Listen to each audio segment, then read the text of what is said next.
हरिः ओम। पंचमोध्यायः। रामायण के नवा श्रवण की विधि, महिमा तथा फल का वर्णन। सूतुवाच रामायणस्य माहात्म्यं श्रुत्वा प्रीतो मुनीश्वरः सनत्कुमारः पप्रच्छ नारदं मुनिसत्तमम्। सूत जी कहते हैं, रामायण का ये महात्म्य सुनकर मुनीश्वर सनत कुमार बहुत प्रसन्न हुए। उन्होंने मुनिश्रेष्ठ नारद जी से पुनः जिज्ञासा की। सनत्कुमारुवाच रामायणस्य माहात्म्यं कथितं वै मुनीश्वर, इदानीं श्रोतुमिच्छामि विधिं रामायणस्य च। सनत कुमार बोले, मुनीश्वर, आपने रामायण का महात्म्य कहा, अब मैं उसकी विधि सुनना चाहता हूँ। एतच्चापि महाभाग मुने तत्वार्थ कोविद, कृपया पर्याविष्टो यथावत् वक्तुमर्हसि। महाभाग मुने, आप तत्वार्थ ज्ञान में कुशल हैं, अतः अत्यंत कृपापूर्वक इस विषय को यथार्थ रूप से बताएं। नारदुवाच रामायण विधिं चैव शृणुध्वं सुसमाहिताः, सर्वलोकेषु विख्यातं स्वर्ग-मोक्ष विवर्धनम्। नारद जी ने कहा, महर्षियों, तुम लोग एकाग्रचित होकर रामायण जी की वह विधि सुनो जो संपूर्ण लोकों में विख्यात है। वह स्वर्ग तथा मोक्ष संपत्ति की वृद्धि करने वाली है। विधानं तस्य वक्ष्यामि शृणुध्वं गदतो मम, रामायण कथां कुर्वन् भक्तिभावेन भावितः। मैं रामायण कथा श्रवण का विधान बता रहा हूँ, तुम सब लोग उसे सुनो।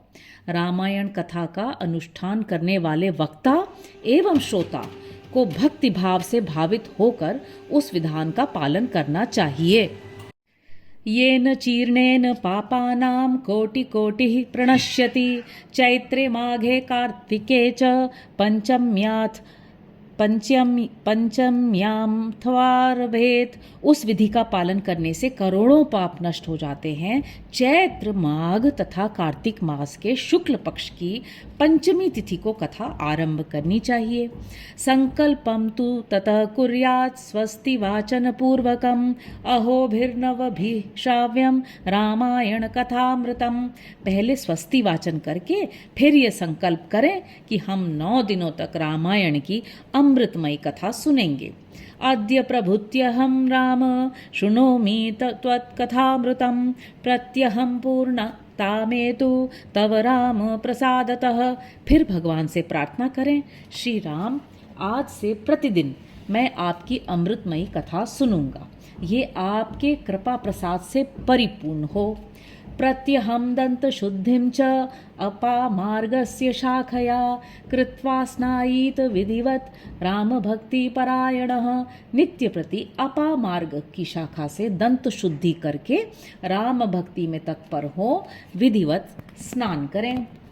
स्वयं च बन्धुभिः सार्धं शृणुयात् प्रयतेन्द्रियः, स्नानं कृत्वा यथाचारं दन्तधावनपूर्वकं, शुक्लाम्बरधरः शुद्धो गृहमागत्य वाग्यतः, प्रक्षाल्य पादावाचस्य स्मरेन्नारायणं प्रभुम्। अपनी इंद्रियों को संयम में रखकर भाई बंधुओं के साथ स्वयं कथा सुने। पहले अपने कुलाचार के अनुसार दंत धावन पूर्वक स्नान करके श्वेत वस्त्र धारण करें और शुद्ध हो घर जाकर मौन भाव से दोनों पैर धोने के पश्चात आचमन करके भगवान नारायण का स्मरण करें। नित्यं देवार्चनं कृत्वा पश्चात् संकल्पपूर्वकं रामायण पुस्तकं च अर्चयेद भक्तिभावतः। फिर प्रतिदिन देव पूजन करके संकल्प पूर्वक भक्तिभाव से रामायण ग्रंथ की पूजा करें। आवाहना सनाद्वैश्च गंधपुष्पादिभिर्व्रती, ओम नमो नारायणायेति पूज्येत भक्ति तत्परः।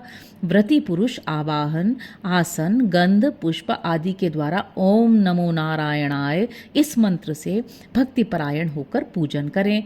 एकवारं द्विवारं वा त्रिवारं वापि शक्तितः होमं कुर्यात् प्रयत्नेन सर्वपापनिवृत्तये। संपूर्ण पापों की निवृत्ति के लिए अपनी शक्ति के अनुसार 1, 2 या 3 बार प्रयत्न पूर्वक होम करें।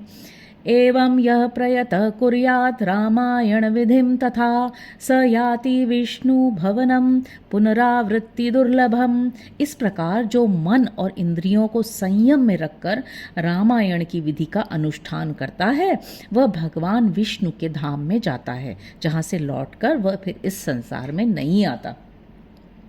रामायण व्रतधरो धर्मकारी च सत्तमः चांडालं पतितं वापि वस्त्रान्नेनापि नार्चयेत्। जो रामायण संबंधी व्रत को धारण करने वाला तथा धर्मात्मा है वह श्रेष्ठ पुरुष चांडाल अथवा पतित मनुष्य का वस्त्र और अन्न से भी सत्कार न करे। नास्तिकान् भिन्न मर्यादान् निंदकान् पिशुनानपि रामायण व्रत परो वांगमात्रेणापि नार्चयेत्। जो नास्तिक धर्म मर्यादा को तोड़ने वाला पर निंदक और चुगलखोर है उनका रामायण व्रतधारी पुरुष वाणी मात्र से भी आदर न करे। कुंडाशिनं गायकं च तथा देवलकाशनं भिषजं काव्यकर्तारं देवद्विजविरोधिनं परान्न लोलुपं चैव परस्त्री निरतं तथा रामायणव्रत परो वांग मात्रेणापि नार्चयेत्। जो पति के जीवित रहते ही पर पुरुष के समागम से माता द्वारा उत्पन्न किया जाता है उस जारज पुत्र को कुंड कहते हैं। ऐसे कुंड के यहाँ जो भोजन करता है, जो गीत गाकर जीविका चलाता है, देवता पर चढ़ी हुई वस्तु का उपभोग करने वाला मनुष्य का अन्न खाता है, वैद्य है, लोगों की मिथ्या प्रशंसा में कविता लिखता है, देवताओं तथा ब्राह्मणों का विरोध करता है, पराये अन्न का लोभी है और पर स्त्री में आसक्त रहता है, ऐसे मनुष्य का भी रामायण व्रती पुरुष वाणी मात्र से भी आदर न करे। इत्येवमादिभिः शुद्धो वशी सर्वहिते रतः रामायण परो भूत्वा पराम सिद्धिं गमिष्यति। इस प्रकार दोषों से दूर एवं शुद्ध होकर जितेंद्रिय एवं सबके हित में तत्पर रहते हुए जो रामायण का आश्रय लेता है वह परम सिद्धि को प्राप्त होता है। नास्ति गंगा समम तीर्थम नास्ति मातृ समो गुरु नास्ति विष्णु समो देवो नास्ति रामायणात् परम। गंगा के समान तीर्थ, माता के तुल्य गुरु, भगवान विष्णु के सदृश देवता तथा रामायण से बढ़कर कोई उत्तम वस्तु नहीं है। नास्ति वेद समम शास्त्रम नास्ति शांति समम सुखम नास्ति शांति परम ज्योतिर्नास्ति रामायणात् परम। वेद के समान शास्त्र, शांति के समान सुख, शांति से बढ़कर ज्योति तथा रामायण से उत्कृष्ट कोई काव्य नहीं है। नास्ति क्षमा समम सारम नास्ति कीर्ति समम धनम नास्ति ज्ञान समो लाभो नास्ति रामायणात् परम। क्षमा के सदृश बल, कीर्ति के समान धन, ज्ञान के सदृश लाभ तथा रामायण से बढ़कर कोई उत्तम ग्रंथ नहीं है। तदन्ते वेद विदुषम गाम ददाच्य सदक्षिणाम रामायणम पुस्तकम च वस्त्रालंकारणादिकम। रामायण कथा के अंत में वेदज्ञ वाचक को दक्षिणा सहित गौ का दान करें, उन्हें रामायण की पुस्तक तथा वस्त्र और आभूषण आदि दें। रामायण पुस्तकम यो वाचकाय प्रयच्छति स याति विष्णु भवनम यत्र गत्वा न शोचति।